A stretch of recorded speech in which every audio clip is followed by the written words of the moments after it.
This is College Talk with Dean Aldemaro Romero Jr., a weekly program exploring the lives and work of the people of the Weissman School of Arts and Sciences at Baruch College. One of the things we deal with a lot in our daily life are emotions, and we humans are a very emotional species. And today we have with us an expert in emotions, particularly in the area of envy, something we have all suffer and sense and seen in many circumstances. The expert that we have today is Dr. Yochi Cohen-Charash, who is a native from Israel with a bachelor's and master's degree in psychology from Tel Aviv University, and a master's and doctoral degree also in psychology from the University of California at Berkeley. One of the most difficult places to park a car. Tell me about it. And today she's a professor in psychology at the Weissman School of Arts and Sciences, Baruch College, City University of New York. Welcome to College Talk, Dr. Cohen-Charash. Thank you for having me. My first question is always to our guests is, why do you choose the career you're in now? Why do you choose psychology? Serendipity, elimination processes, there are many stories, but I'm a second generation to the Holocaust. And the Holocaust is in my blood. Mm-hmm. And for my mother, who was the Holocaust survivor, it was always imperative that I will have a profession that will enable me to support myself and to save myself if needed, and just to be independent. So that was always a goal. And I didn't want to do anything auxiliary. I wanted to do something that, stands for itself. My mother was a nurse. My brother went to medicine. I was thinking about medicine, and then decided that following a experience in hospitals, this is not for me. Then I was in between the law and psychology. And for one reason or another, that today I think is stupid, I thought that the law would be very boring to study. So the other option was psychology. And as everybody starts, I didn't know much about the field. Everybody know about clinical psychology. So this is what I thought I'm going to do.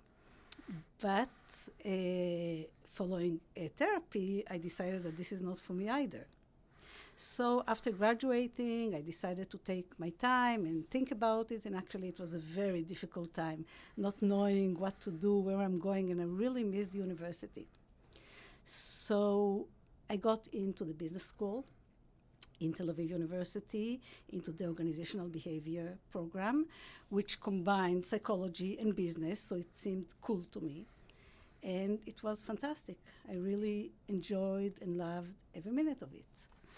So now, let me jump to this because you mentioned you're a second generation survival from the Holocaust. And I have always asked my questions, seeing that I was old enough to see what was going on. How come the people who executed that horrendous policy never fell, or you never see any glimpse of feeling any emotion or rejection towards such a thing? Especially from a country and a culture like the German one that has such a long history in terms of being illuminated. I never understood why. Is there any explanation for that? For why it For happened? the lack of emotion, lack of empathy. There can be two major explanations the way I see it. I never thought about it, but now that you're asking, I think that two major explanations. First of all, people don't like to experience dissonance between what they do and what they feel. So in order to fix such a dissonance, they convince themselves that everything is okay and that what they did is okay and they can live with it. So cognitive dissonance is one possible answer. The second possible answer is that they really thought that this is what they should do. You can see hate all over. You can see hate today also. And hate leads people to do things that they believe Are okay. Yeah. So I think that these are at least two possible explanations for how people can actually do it and go through it and never suffer. Now, I guess one of the issues that you have to deal with when studying human emotions are cultural issues. Because in different cultures, people are very emotional. In other cultures, I remember in Finland, people don't, even married people rarely say to each other, I love you in the entire lifetime. How do you overcome this cultural background when studying human emotions? You know, I used to think that we are able to study emotions cross-culturally. You know, we translate questionnaires back and forth. But the more I get into the topic, the less I believe that we can really understand emotions across cultures. First of all, there is the language issue. Not all emotions have words in all languages. Some languages have words for that and not for the other. And there are studies that show that the same emotions can feel different in the body in different cultures. So I don't know that we even capture the real emotion that we are talking about. So, and it's very difficult to acknowledge because the cross-cultural differences are so huge and important. And we mainly do studies here in the USA.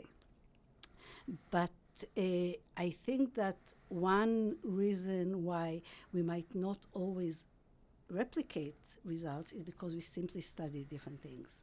So the cross-cultural issue, it's a really stumbling block that prevents, because the meaning of the word is different. Even if emotion has the same word in different cultures, the meaning are different.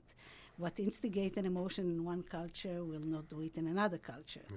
How people react to the emotion is different across cultures. Yeah. So it's the philosophies of different cultures about emotions are very different. So I deal a lot with what I call the value judgment of emotions. We consider some emotions better than others, and we do anything nearly not to experience those that we don't want to experience and to experience those that we think we should experience. And these emotions are different across cultures. Yeah. So emotions are very cultural. Now, there are many emotions that we see in the animal kingdom, in terms of aggression or keen relationship, all that sort of things. But for some reason, I think, and maybe you can correct me, that envy is very unique to humans. I'm right in saying that? And if so, what is the origin of envy among humans? Why we feel that kind of emotion? We feel envy because it's an important emotion. Let's start with that regardless of their valence, all emotions are here because they are important and they play a role. So pleasant emotions, unpleasant emotions, we all need them. It's like we need pain to survive, we need emotions. And this is one reason why I object so much the value judgment of emotions. So envy is here because it plays a role. It alerts us to the fact that we are somehow inferior to somebody else on a resource that is important for us. And if we are inferior to somebody else, we need to change this situation, okay? We can up ourselves, we can lower down the other person. There are many ways to deal with our envy. But the importance of envy is in alerting us to a situation that is not beneficial to us for our adaptation to the environment. So that would be an explanation that comes from evolutionary theories, but I think that envy, despite being so unpleasant and such a tabooed emotion, is necessary. Would you say then that envy manifests particularly among people who don't feel a strong sense of self-value or don't feel that they are good enough for certain things, and this is an overreaction to that?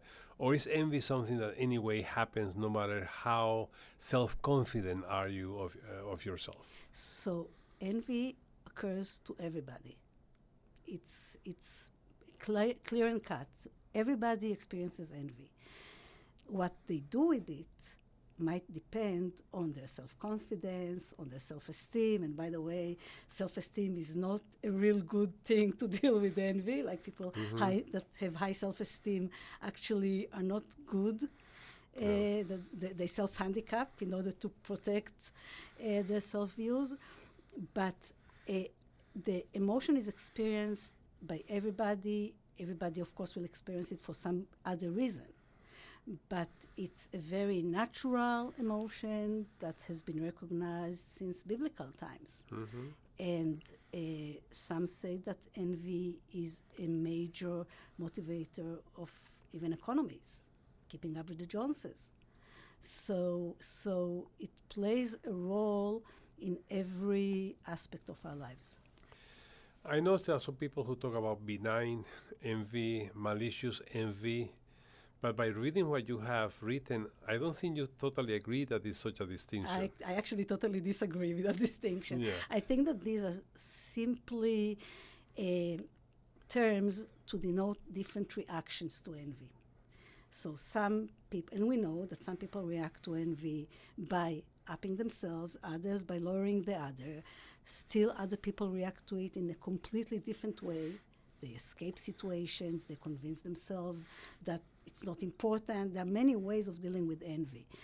And all of them are designed to achieve the same goal, which is to reduce the gap with the other person, to reduce the pain of experiencing envy, and to improve our situation. And we know, our research shows that regardless, like we study what the benign malicious group will call malicious envy, and we see that envy can lead to very desirable reactions, such as investing more effort, trying to do better, things like that. So it's so our data shows that this is not the case, that you don't need to divide envy into benign and malicious to show that it can lead to desirable reactions. As a psychologist, what would you recommend people in our audience that say, oh, that's true, I sometimes feel envious about this or that? What do you recommend to the normal person? How to react when you feel envy?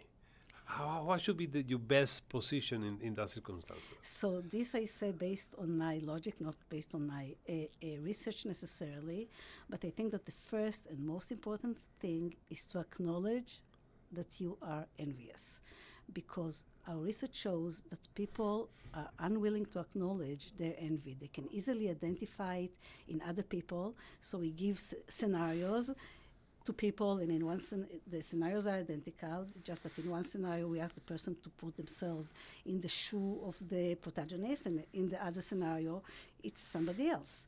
And we find repeatedly major differences between the emotions that they attribute to themselves and to others. So they really indicate high level of envy when it is the other person, but for them, nearly nothing. So the first, I think that if you do not acknowledge the situation, if you don't acknowledge your envy, you can't really do much with it.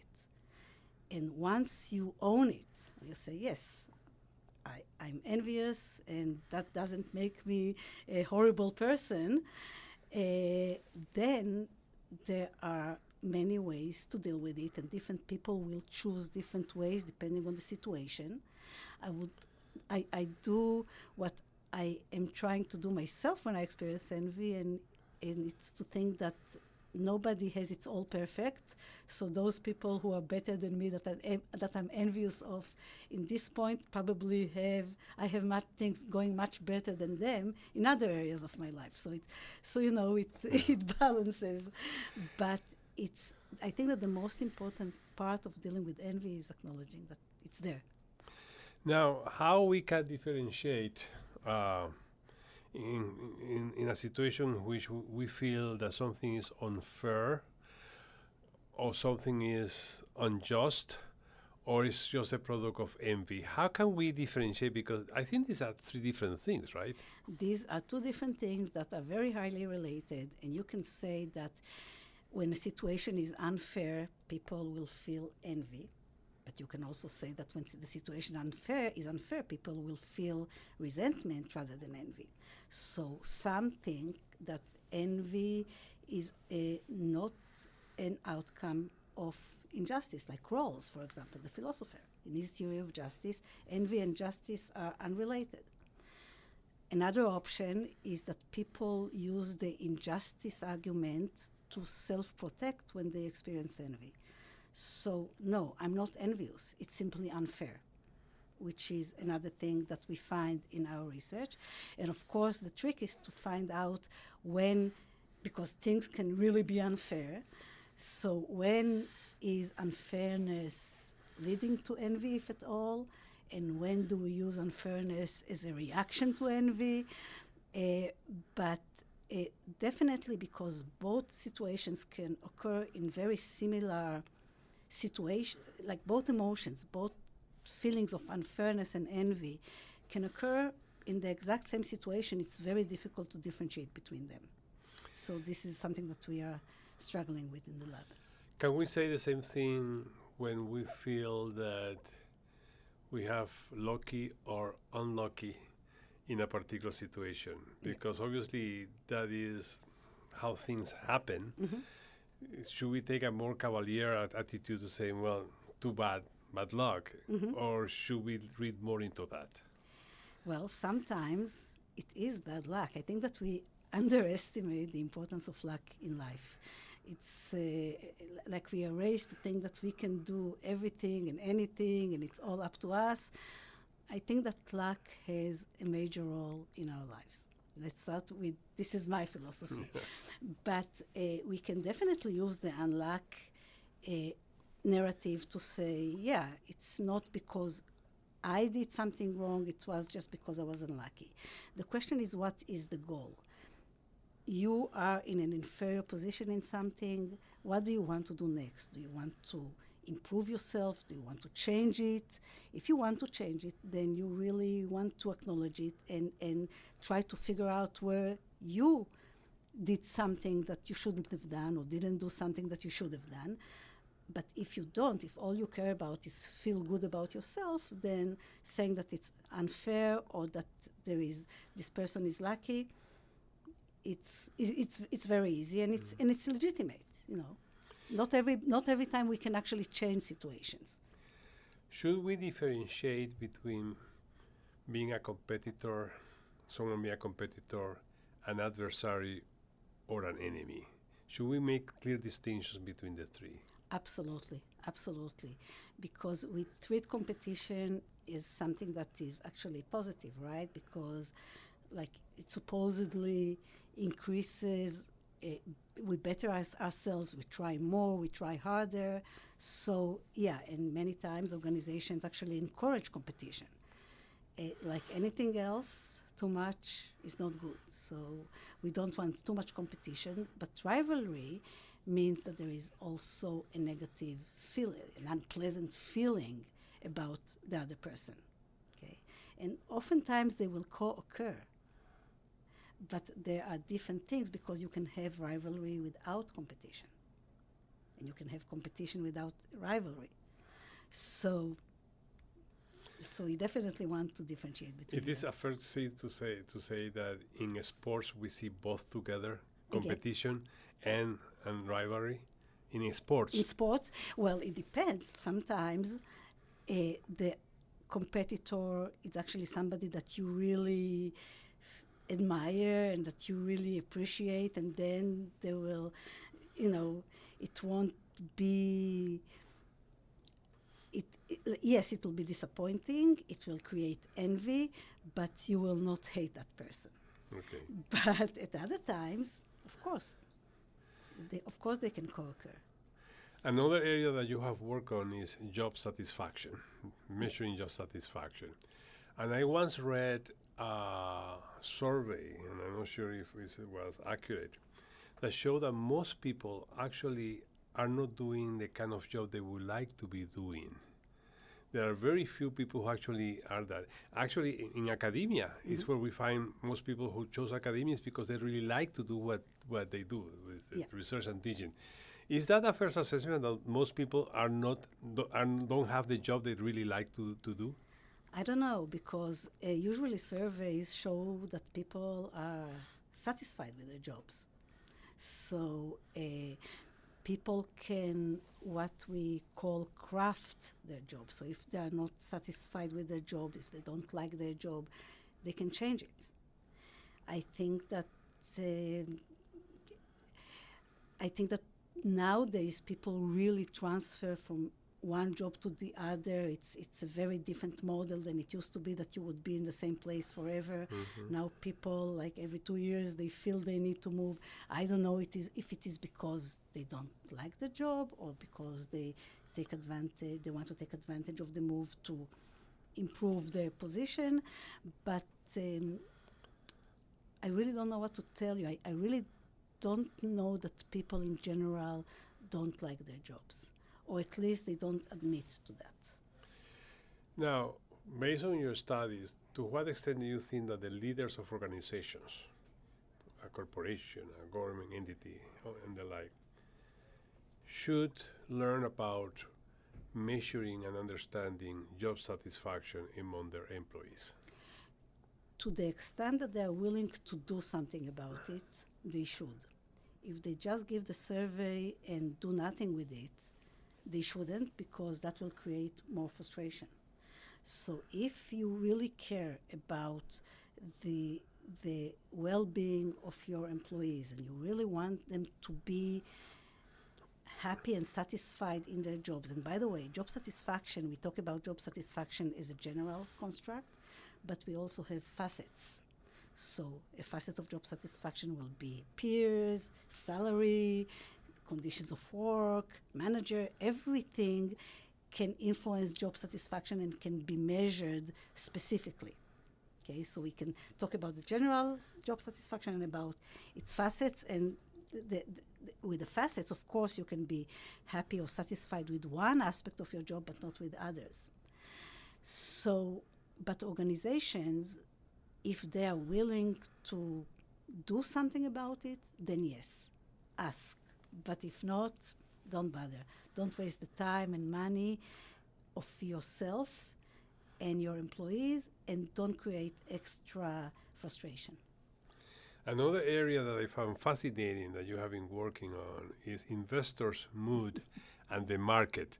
And I find that very fascinating because the market sometimes seem totally illogical in the way they react to things, which I think is an expression of human emotions. It's not very technical or anything like that. What can we learn from that kind of studies in order to better understand the market and to say, wait a second, you're taking this too seriously? I think that emotions definitely drive the market. In our study, we found that high energy emotions, intense emotions, are those that make the difference. And the mere experience or the mere phenomenon of herd behavior, this is all emotional. We don't want to stay behind. Somebody else knows better. If everybody is running, we get scared, we run with them. Of course, illogical. Of course, the opposite of what we need to do. Yeah. But we don't think about it that way. And we tend to not appreciate our emotions too much. So usually, and until not long ago, and I believe that for many and still today, emotions are a disturbance.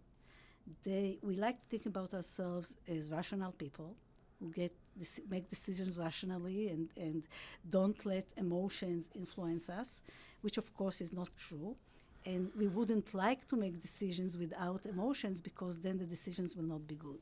So there are studies of Anthony Damasio about people who can't feel because of brain damage, and they just cannot make decisions. So emotions are there whether we want it or not. So let's give them the respect that they deserve.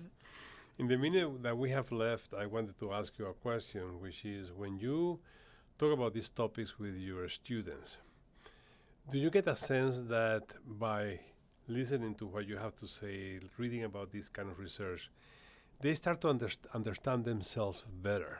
Because this all saying that you to be value, you really need to understand yourself and put yourself in the shoes of other people. Do you think that your students do that? Some of them absolutely. So some of them come and, oh, now I understand things that happens at work. Now, like some of them definitely do. I teach about emotion, so I teach psychology to undergrad. I teach intro psych, and then it's not only emotions. Emotions are really a small part of it, but I think that the main, like the mere fact that people know that things like that exist and that they are not alone in the world, and that there is a scientific basis behind what we say, I think that, and I hope that it makes a difference, at least in the long run. So I think that sometimes, especially among undergraduate students, they're too young or too inexperienced to realize the value of psychology. But later on, as they get more interactions with the world, then they actually understand it. I have a colleague, she taught MBAs. She taught emotions to MBAs in very prestigious university. And they hated, like why do we need to waste our time on OB when we can take another econ class? And eventually they all learned that was the most important course that they took, because it gave them a different way of looking at things. And eventually, no matter what we do, it's all about people. Well, thank you very much, Dr. Yochi Cohen-Charash, for this very interesting conversation. I had more questions, but of course we ran out of time. Which Thank you means for that having me. It was very interesting. And the next episode of College Talk, we'll be talking to another faculty member here at the Weissman School of Arts and Sciences about another interesting topic. So stay tuned. This has been College Talk with Dean Aldemaro Romero Jr., a production of the Weissman School of Arts and Sciences. All rights reserved, 2018.